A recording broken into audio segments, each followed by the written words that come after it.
Hey everyone, it's Adar. Thank you so much for joining me. Do you feel like listening is an important part of your English studies? Do you feel like you struggle understanding native speakers of English or other speakers of English and you'd like to improve? If the answer is yes, then this episode is absolutely for you because today I'm going to interview Jennifer Forrest from J Forrest English, the YouTube channel. And Jennifer is committed to helping her students and viewers improve their listening skills, and by doing that, improve their confidence, their fluency, and pronunciation in English. So today she's going to share with us her story, her strategies, and why she thinks listening is so important for her students. And yes, it has to do with her own experience learning French. So I'm super excited to introduce you to Jennifer and to share with you our conversation. Let's listen. Hi, Jennifer. How are you doing?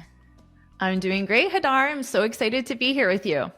I'm so happy that you're here and I'm excited for our conversation. For those who don't know you and are now watching, would you like to introduce yourself the way you talk about what you do? Yeah, thank you so much. So my name's Jennifer. I run the YouTube channel called J Forrest English. And my approach is really to help people understand how the language is used in the real world. So to study native speakers and to help make sure my students understand native speakers and feel confident because they also sound like a native speaker. They're using the language fluently, but naturally as well. What got you into teaching and what compelled you to start a YouTube channel and start doing what you do?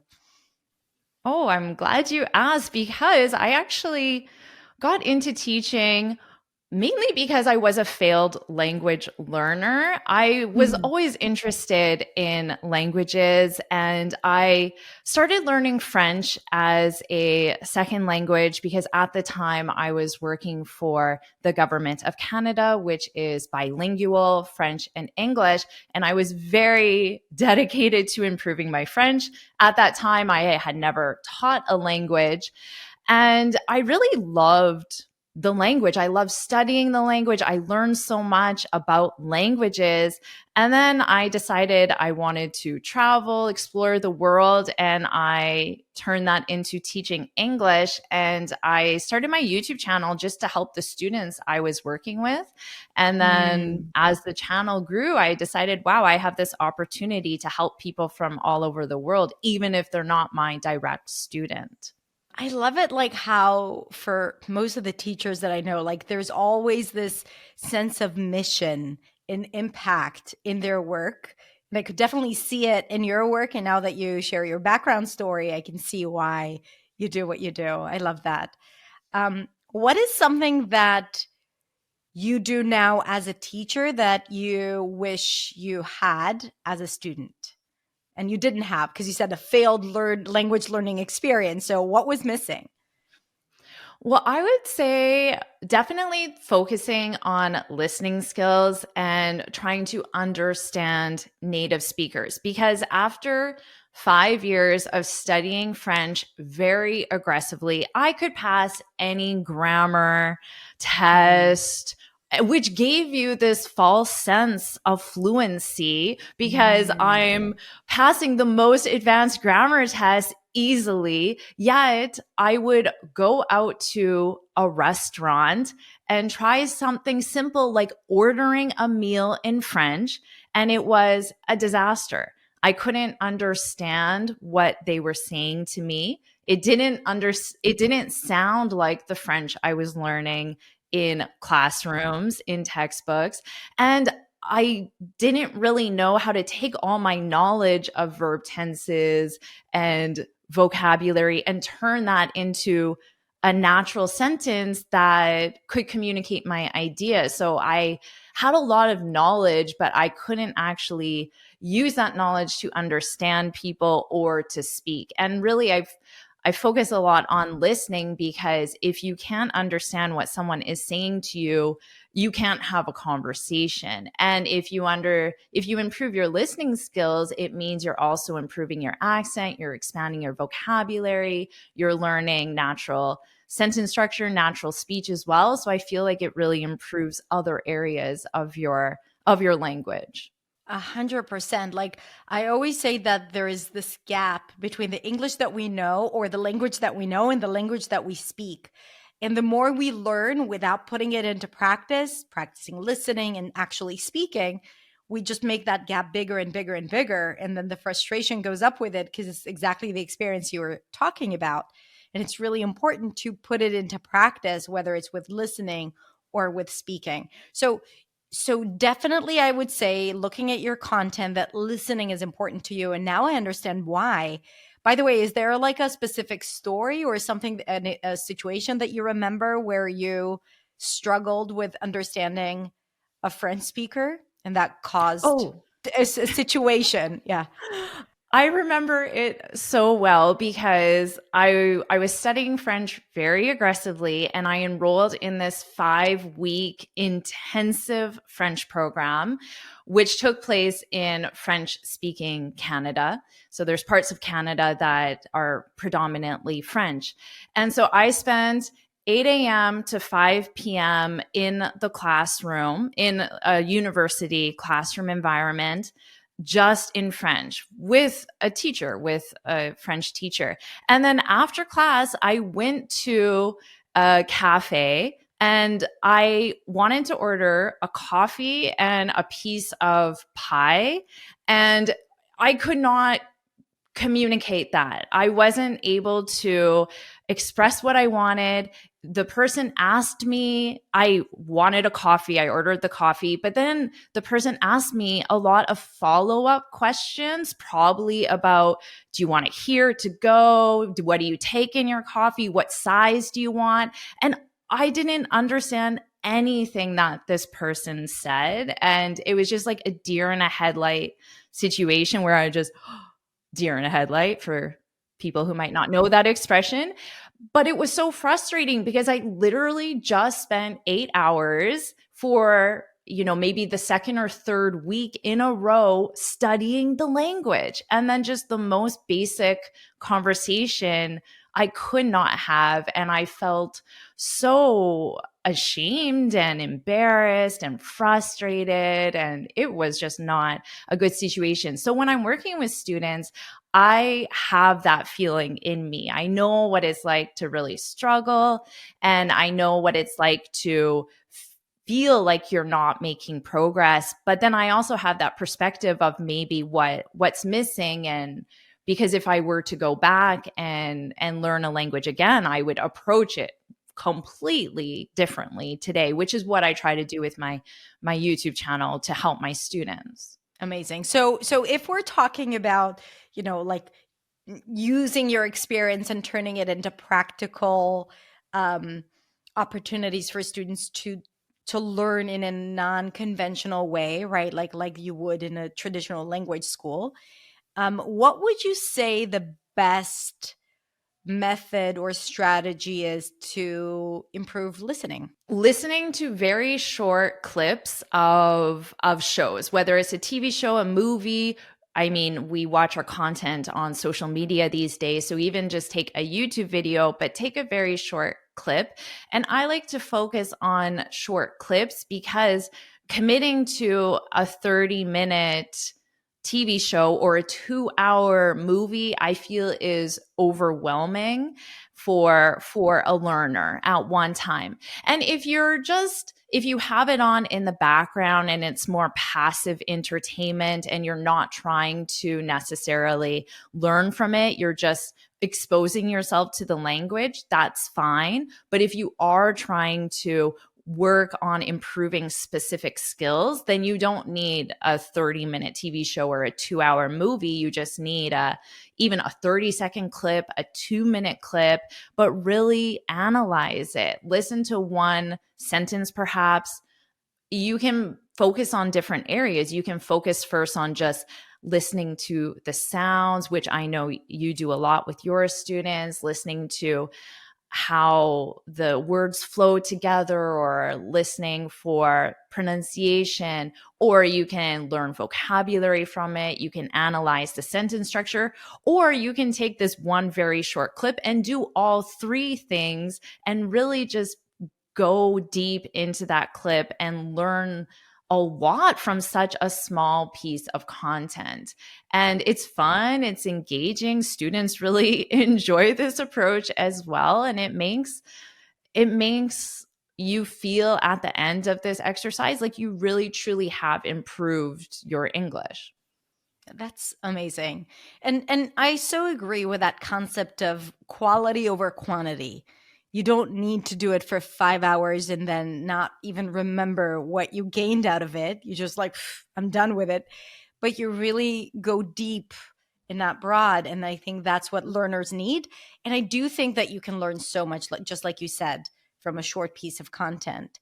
So it's a great approach. Why do you think native speakers are so hard to understand for students who are learning the language, especially learners who don't have a lot of experience being around people who speak the language natively? Yeah, I think there are quite a few reasons. First of all, just basing this on my experience with learning French as a second language, is it's not what you study. So the language you study in a traditional classroom or textbook setting is, the speech is a lot slower. They don't necessarily connect their sounds. They over enunciate individual sounds for the purpose of helping you learn it, because they know you're learning this as a non-native, which great strategy behind that, in the sense that they want you to understand what they're saying, but it doesn't help you when you're in the real world. So you're learning from a style of speech that just is not very typically used in the real world. And it can also be just things like, right now students are listening to very high quality audio with zero background noise. But then when you watch a TV show or a movie, there's lots of background noise. The scenes take place in restaurants, on the streets. You hear a lot of background noise, which makes the speech a little more difficult. There are multiple people talking at the same time. Yeah. So just other noises are introduced as well. So this is a very clear audio environment that you're experiencing right now as well. So that could be it. And then one thing I've noticed also, it's the lack of knowledge of the natural expressions that native speakers use. Sure, in a language exam, they'll tell you to use advanced vocabulary. And absolutely, native speakers know advanced vocabulary, and we use it as well, but we use it in very specific situations. But 90% of the time, perhaps, we're using just natural speech, phrasal verbs, idioms, expressions. Like I said, deer in a headlight. But then I explained what that is, because students probably might not know that expression. But a native speaker isn't going to stop and explain what these expressions are. They're just going to assume you know them. And I think a lot of listening can help you understand, even if you do it on your own without having someone facilitate it, which is always good, but sometimes we don't have access to it and we hear new phrases. I think that when you hear it in context again and again, like it eventually makes sense. So really exposing yourself to a lot of the spoken language is also important for this kind of work. Now, I have a question, like, how do you balance between consumption, right? Like, or passive learning, which is listening, even though it's not really passive because you're constantly focused on things. And if you repeat it out loud, then of course it's not just passive. But how do you balance between receiving the language and producing the language? Because I'm assuming that you would want your students to practice both. That's a really great point, because that ratio is generally out of bounds, or out of proportion, I should say, for students. It certainly was for me as a language learner. I spent 90% of my time absorbing the language and a very small percent of the time actually using the language.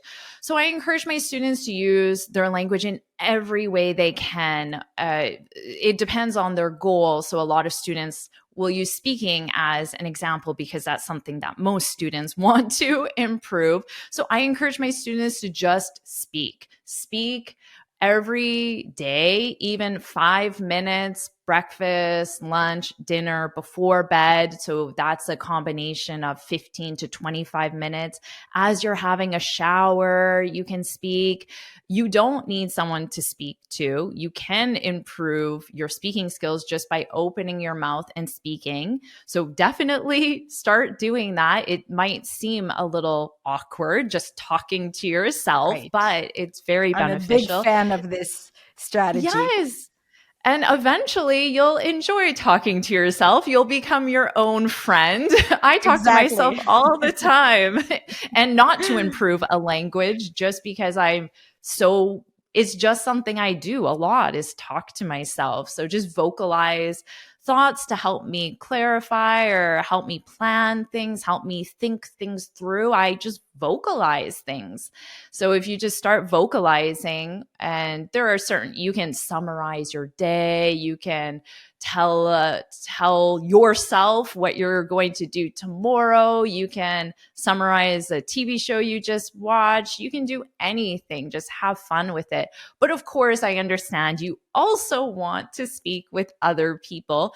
But I think students have this idea that it's very hard to find people to speak with. So if you approach it thinking, oh, it's too hard, I'll never find someone, you just probably won't put in the effort because you've already decided it's too hard. But there's websites like Meetup to specifically help you find language partners. There's so many websites. Just do a simple Google search, ask ChatGPT. You'll have more than enough resources to find a speaking partner. But in the meantime, you can get 20 to 30 minutes a day easily by speaking to yourself, and it won't take any time out because you can do it while you're showering, while you're making breakfast, while you're getting ready, while you're doing anything. I agree, and I encourage my students to do the same. And I just want to say, really, because I think this is so important, like to do the work on your own, speak on your own, and then find the right people. And we do actually have we have a free community on Facebook called the Influency Community, where people connect with each other and practice, and it's free, like, so they practice in conversation groups. So really there are, and I think what you're saying, that people are not open to the idea of even searching because they think it's like it's going to either cost them money or it's going to be boring. And no, like, there are amazing solutions out there. So you kind of like mentioned something that got me excited about. You said, if you decide that it's going to be hard, then you won't do the things that you need to do to get the results that you want. And you're talking about mindset here and attitude. So and I definitely love talking about it. So I'm curious to hear from you. What do you think are the biggest mindset blocks or negative thoughts or limiting beliefs that students have that you have heard and seen, that that if they were to overcome this type of thinking, their performance or their fluency will improve as well? Well, I'm glad you got excited about it because I do as well, because there has just been such a profound impact when you help a student with their mindset. And generally, it's not something that they think of when they want to improve their language. They don't think they need to work on their mindset, but so much of speaking a language is your mindset. It's incredibly influential on your success or failure as a language learner. And I just hear a lot of defeatist mindsets or more negativity. I read all the comments on my YouTube videos, and I do quizzes quite a lot. And a student will get 9 out of 10 on a quiz, and then berate themselves as doing a terrible job, and I can't believe I only got 9 out of 10, and it's just they go on about it and it's like 9 out of 10. That's amazing. You got 9 right and 1 wrong, but they focus on that one they got It's so easy wrong. to focus on the negative, right? Exactly. And so just little things like that. Like I find that students in general, they see themselves as a language learner from a very negative perspective. Whereas I'll meet a student who is convinced that I know you focus on accent and pronunciation. So sometimes I'll meet a student and they're convinced that their accent is terrible and their pronunciation is terrible. But then I listen to them and I think, wow, I think they sound really good. I think they sound great. But it's hard to convince students to see themselves in a positive way or to celebrate their progress. They're always focused on what they don't know. Oh, I just learned modal verbs, but I don't know how to use the present perfect, rather than celebrating. You just learned it. I learned how to use these modal verbs. Now I feel more confident with this. So yeah, just in general, I find they're overly negative and there is this more defeatist attitude. Oh, I'll never be able to improve. I'll never reach my goal. I can't do it. Yeah. And so how do you, and is there something specific that you do to kind of like shake them off, or you just say, hey, look at the negative, at the positive, and be able to celebrate? How would you help them change that mindset? First of all, most of them don't even notice that they say stuff like that. They're not even aware of the fact that they do approach their progress or their English from a negative perspective. So just simply making them aware of the fact that, hey, you got 9 right. 100%. That's really great. And then sometimes they'll reply back in the comments and be like, yeah, you're right. I did get 9 right. So sometimes it's just awareness. Yes. Yeah. Because they have this track in their head and it's so comfortable to them because it's in their own voice that they don't even hear this track in their head. Yeah. And then one strategy I really like doing with my students, because it's 100% true, is reminding them how many mistakes I make with English, or I might have a conversation with someone and not hear what they said, and a native speaker, and ask them to repeat themselves for whatever reason, or I learn new words. I realize I've been saying a word incorrectly for 30 years, and just reminding them that I don't speak the language perfectly. I find that really helps them feel better about it. Yeah, definitely. And also it's their second or third or fourth language. So it doesn't need to be perfect. Like it's certain that one will make mistakes if they speak in their second language. And that happens in your first language as well. Absolutely. We like to celebrate small wins. So we kind of like get our students to always find something to celebrate so that because you're right, like people tend to berate themselves and to focus on the negative, but also if you give similar airtime to the good things and to kind of like force yourself to come up with something that you can celebrate, I think we find it also helpful in getting our students to be like, okay, I have these negative thoughts. I'm aware of them, but also there is this going on, which is really important. And this is really what you do as well. The first time I came across one of your videos was on YouTube. I was like searching for something else. You know how there are all the suggested videos. And the first video that came up was Learn English with the News. And that kind of like grabbed my attention because like, oh, I haven't seen that yet. Right? Like I do shadowing and exercise, and like you have all these scenes and TV shows, and like with the news, I like that. And then, you know, I watched the video and I was like, this is really, really good and so helpful. So tell me why you decided to have this series of videos about learning with the news. Why do you think it's beneficial for students? And how is the response to this type of content? I really enjoy making these videos, mainly because I see how helpful they are to my students. So I really love this content. I know people read the news as part of their daily routine. So I wanted to take content that they're already using and turn it into something educational.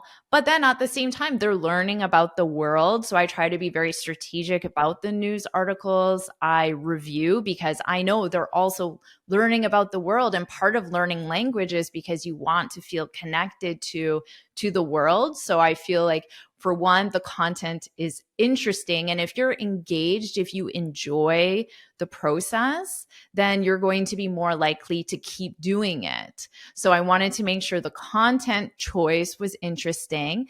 And some people might have this view that because it's the news, it's very academic or uses very advanced vocabulary, whereas in fact that's not true. The news is meant to appeal to a general audience and is written in a very natural way. So the news is not academic English, it's everyday English. It's the English that we use in the real world. They use phrasal verbs, idioms, expressions.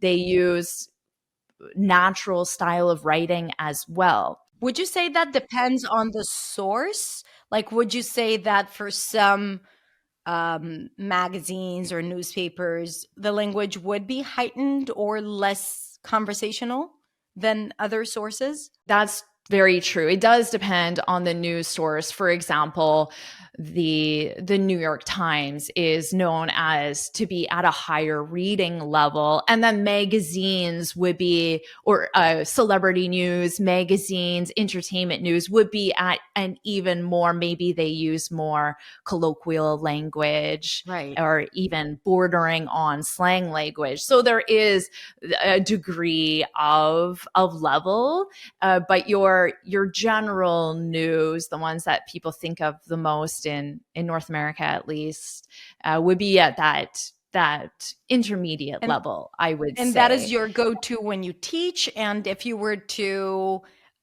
suggest to students to practice with the news, that is what you would recommend.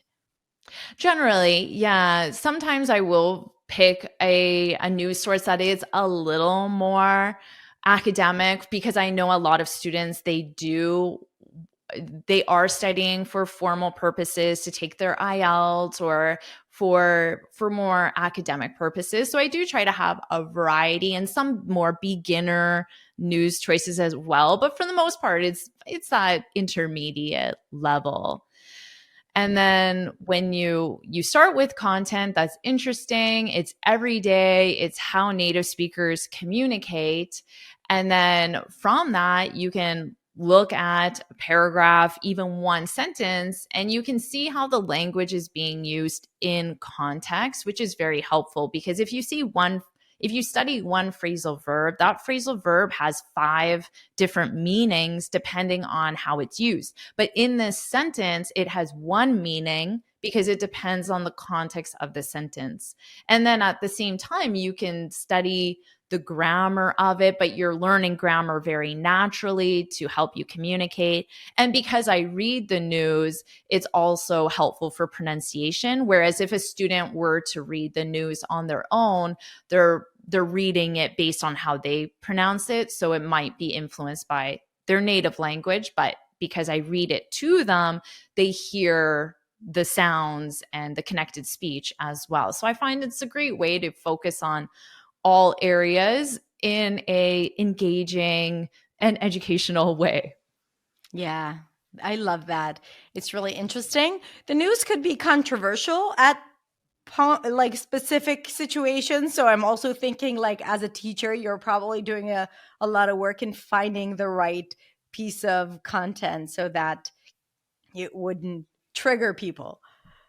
I think that's actually the hardest part, because coming back to mindset, and once you start to become aware of how much negativity there is, and you look at the news, you open it, and it's just very negative. And like you said, there are a lot of topics that I just would not want to cover. So probably The hardest part for me is finding an appropriate news article that would appeal to a wide range of students, be interesting, teach them natural speech as well. So the actual teaching part for me is easy because that's my area of expertise, but finding the news article is very challenging. I can imagine, as a content creator, I'm like, I find it really hard to find the right piece of content, especially the news. So this is a good opportunity to show people like the background work that a content creator has to do to come up with, like what ended up being a 10, 20, 30-minute video, but there is so much more that goes into it and so much thought. So thank you for sharing absolutely. That experience. So before we wrap up, if you had to give someone who is just starting to learn English, or they want to improve, to move to a higher level, what would be your best piece of advice?